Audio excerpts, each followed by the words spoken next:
Hello everyone, welcome back to my channel. आज मैं आपके साथ यूएनआई का 8th पार्ट शेयर करने जा रही हूँ। अगर अच्छा लगे तो लाइक, कमेंट एंड शेयर ज़रूर करेगा और प्लीज़ चैनल को भी सब्सक्राइब ज़रूर कर ले। तो चलिए पार्ट स्टार्ट करते हैं।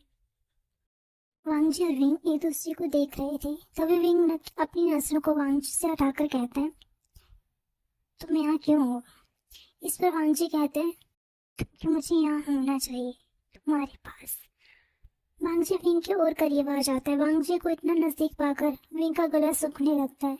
वो गल्प करता है और खुद को वांगजी से थोड़ा दूर कर लेता है, पर वांगजी उसे अब थोड़ी सी दूरी अपने विंग से गवारा नहीं। वो विंग को कमर से पकड़ता और अपनी ओर खींच लेता है, इतने पास कि वांगजी की नोज विंग की नोज से टच कर रही थी।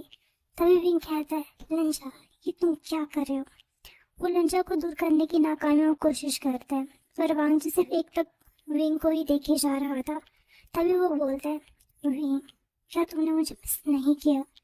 विंग जो अभी वांगजी को खुद से छुड़ाने की ट्राई कर रहा था, वो शांत हो जाता है और वांगजी की आंखों में देखने लगता है, जिसमें उसे आज भी विंग के लिए सिर्फ प्यार दिख रहा था और शायद थोड़ा सा पेन भी। विंग को शब्द नहीं मिल रहे थे कि उसे अब क्या कहना चाहिए। विंग अभी वांगजी को टाइट हग करके चीख चीख के बोलना चाह रहा था कि उसने लंजा को बहुत मिस किया, बहुत ज्यादा, पर ऐसा वो नहीं कर सकता, इसलिए बस वो चुप रहता है। लेकिन तभी फिर वांगजी पूछता है, कहो ना विंग, क्या सच में तुमने मुझे मिस नहीं किया? क्या तुम सच में मुझे भूल गए हो? तभी विंग अपने एक्सप्रेशनलेस फेस से कहता है, हाँ, मैंने तुम्हें याद नहीं किया, मैं तुम्हें भूल चुका हूँ और अच्छा यही है कि तुम भी मुझे भूल जाओ और अपनी लाइफ में आगे बढ़ो, शॉफी के साथ अपनी हैप्पी लाइफ बिताओ। विंग जैसे जैसे ये सब वांगजी को बोल रहा था, वांगजी की पकड़ विंग पर ढीली पड़ रही थी। वो विंग को छोड़ देता है, अच्छे से विंग को देखता है, मानो वो कुछ ढूंढ रहा हो।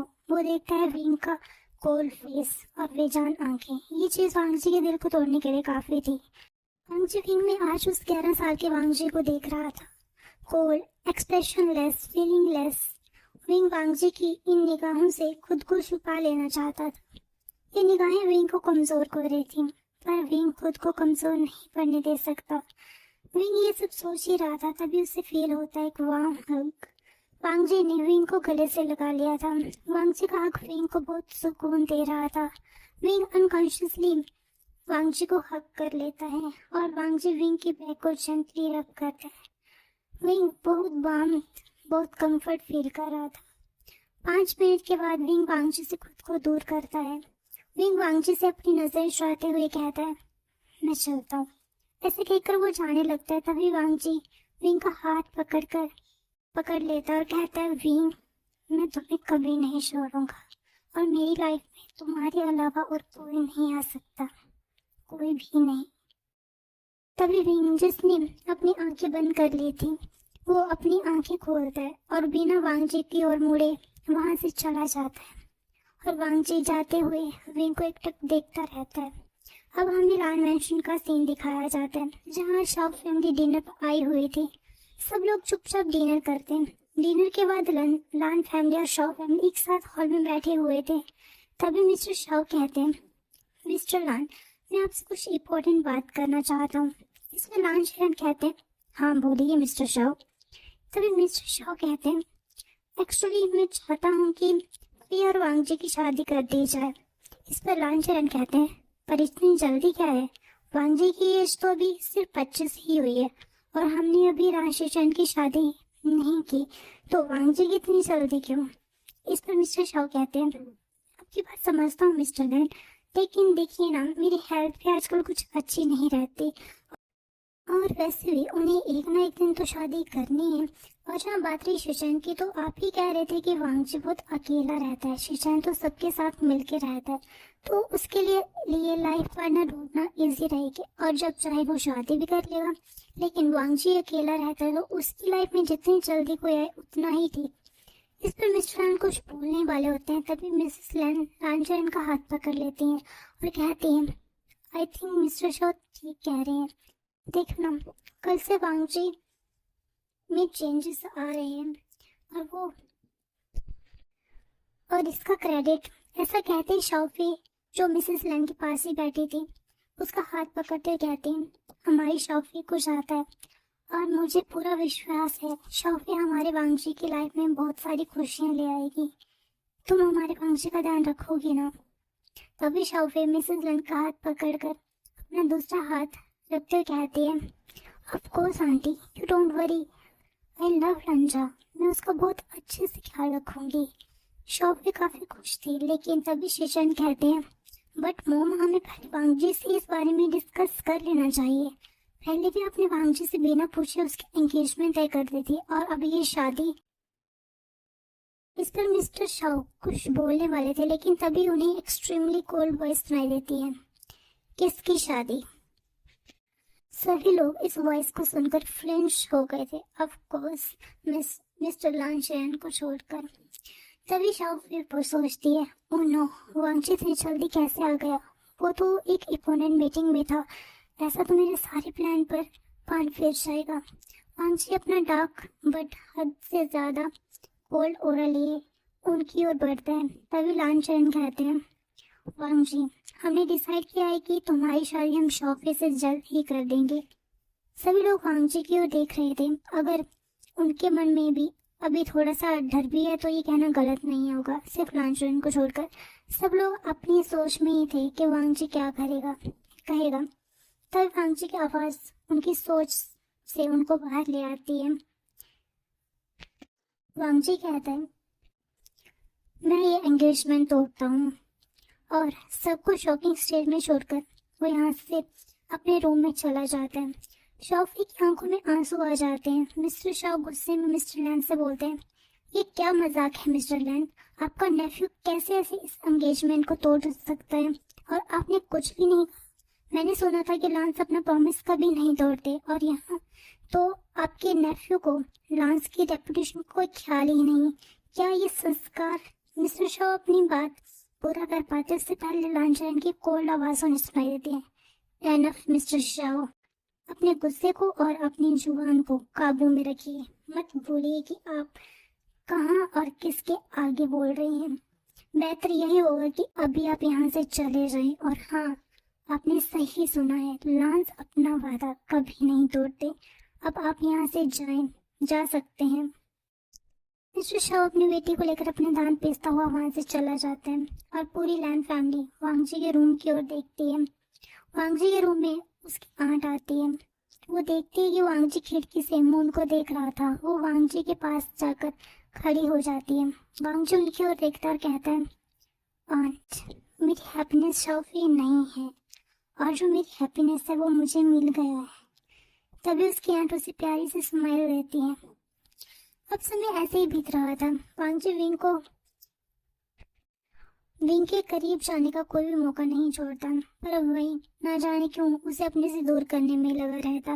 वांगजी तो ये जानता है कि विंग चाहे कितना कह ले कि वो वांगजी से प्यार नहीं करता, वो उसे भूल चुका है, लेकिन वांगजी जानता है कि ये सच नहीं है।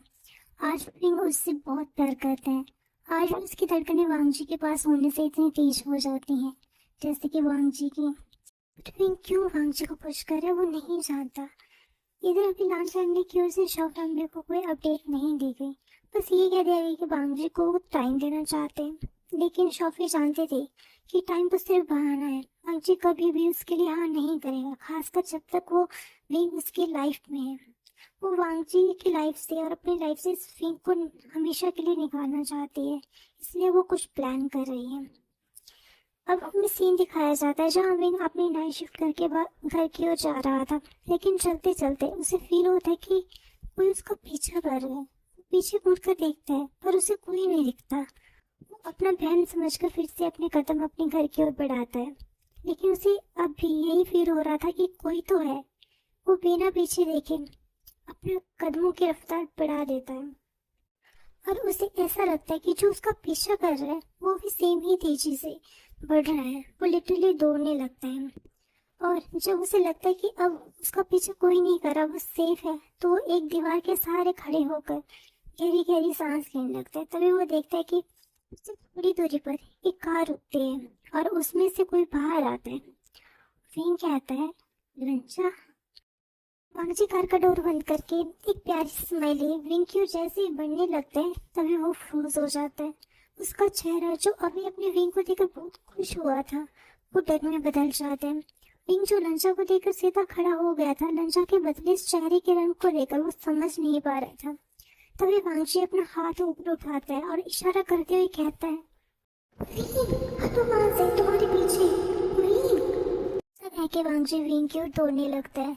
विंग कंफ्यूजिंग एक्सप्रेशन लिए पीछे की ओर देखता है और उसके मुड़ते ही उसके पीछे खड़े काले कपड़े पहने इंसान विंग के धड़ को उसके शरीर से अलग कर देता है।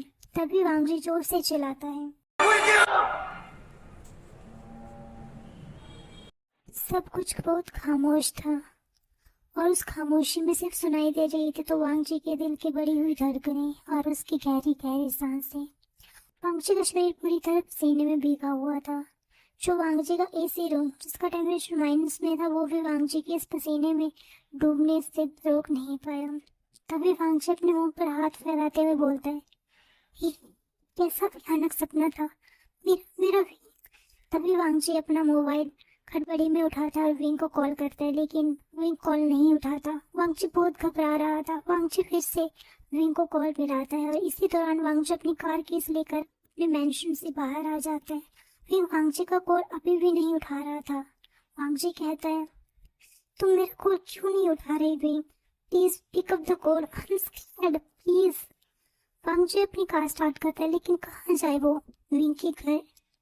तभी वांगजी मोबाइल पर टाइम देखता है तो रात के 2 बज गए थे। तो उसे ख्याल आता है कि क्लब विंग तो अभी क्लब होगा ना, उसकी नाइट शिफ्ट भी अभी खत्म हुई होगी। तभी वो देखता है कि विंग की उसे कॉल आ रही है। वो बिना देरी करे उसकी कॉल को उठाता है और विंग के कुछ बोलने से पहले ही बोलता है, विंग विंग तुम ठीक हो ना? क्या तुम क्लब से निकल गई? देखो बाहर मत आना, मेरा वेट करो, मैं रास्ते में हूँ, मैं तुम्हारे पास आ रहा हूँ। विंग बहुत कंफ्यूज था। एक तो वांगजी ने उसे लिटरली 20 बार कॉल किया हो गया और ऊपर से वो इतना घबराया क्यों लग रहा है। वो यहाँ आ रहा है अभी। उसके पास कोई और टाइम होता तो विंग वांगजी को बोलता, क्वेश्चन करता कि इतनी कॉल्स क्यों आई या फिर वो अभी यहाँ पर क्यों आ रहा है। लेकिन विंग ने सिर्फ ओके के अलावा कुछ नहीं कहा। वो सिर्फ उस मोबाइल को देखे जा रहा था अभी जिससे वांगजी ने कॉल कट की थी। विंग समझ रहा था कि वांगजी बहुत घबराया हुआ था, पर क्यों? वांगजी 1 घंटे के सफर को 25 मिनट में पूरा करते हुए उस क्लब के सामने आ गया था जहां विंग उसका वेट कर रहा था सिक्योरिटी गार्ड्स वालों के आसपास ही, जो कि वांगजी ने ही कहा था। विंग देखता है कि वांगजी आ गया। वो वांगजी की ओर जाने ही लगता है कि तभी वांगजी उससे पहले ही दौड़कर विंग को गले से लगा लेता। वो इतनी तेजी से दौड़कर आया था कि जैसे ही उसने विंग को गले लगाया विंग 2 कदम पीछे हो गया। वांगजी ने विंग को बहुत कस के गले लगाया हुआ था। विंग के अकॉर्डिंग वांगजी बहुत अलग बिहेव कर रहा था। ऐसा क्या हो गया? विंग भी बहुत परेशान हो गया था। फिर भी पहले उसे वांगजी को शांत करना होगा तो वांगजी की बैग को रब करने लगता है। वांगजी विंग को और ज्यादा कस के अपने बाहों में भरता है, जैसे वो उसे अपने एम्ब्रेस में कुछ छुपा लेना चाहता हो। तभी विंग की आवाज वांगजी को सुनाई देती है जो उसे कह रहा था, लंजा मैं ठीक हूँ, काम डाउन। तो आज के लिए बस इतना ही। मिलते हैं नेक्स्ट पार्ट में, तब तक के लिए बाय बाय, टेक केयर।